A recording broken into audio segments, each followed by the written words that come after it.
buildings in the 5200 and 5300 blocks of Lawrence in the Jefferson Park Tax Increment Financing District were demolished and replaced with gravel lots, where some audience members may have parked tonight. What could be done to redevelop this stretch of Lawrence? Michelle? One of the things that I propose to do with any development is... My apologies about that.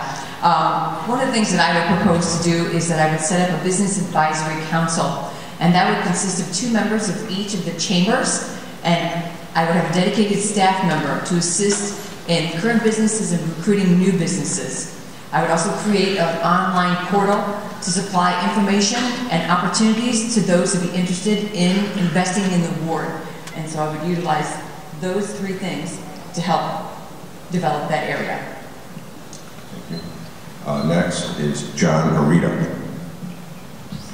Well, for those particular lots, the first thing we need to do is talk to the owner of those lots and try to work with that owner to build something within the zoning restrictions that exist there currently.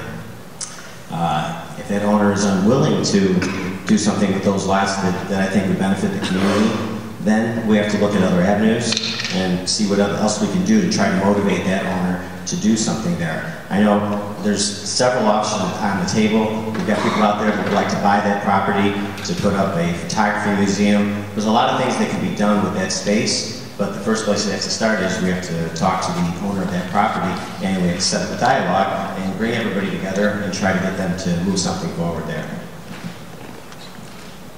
John Arena. Well, I think it's what John just said is a great idea. Talk to the owner. I've talked to the owner, and the first couple of conversations with him were, what are we going to do about the bike shop? Everybody knows that that's what stalled, and thank God, stalled the proposal years ago. And my response was, let's work with what we have. He owns some of that land, the city owns some of that land. So the conversation was going about how can we build on that land sustainably and what needs to happen here in terms of a plan for Jefferson Park.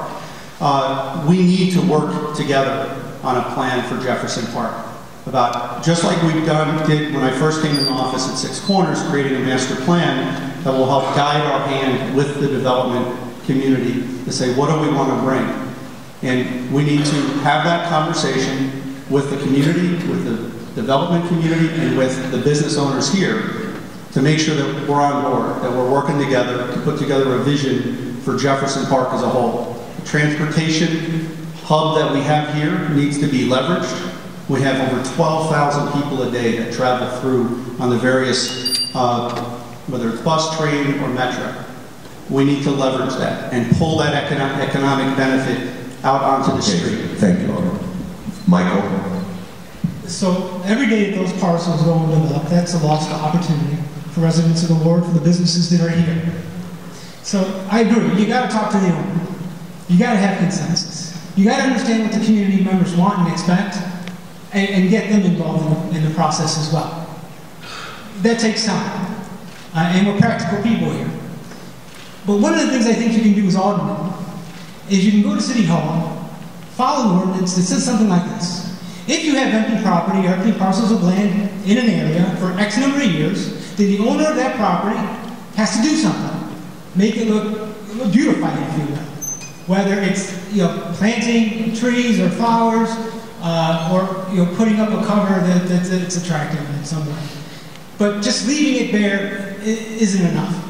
If an owner is going to sit on property and not develop it for whatever reason, well, let's have them assert something. Let's have them do something. And that something would be, in my mind, have them beautify that parcel to the extent.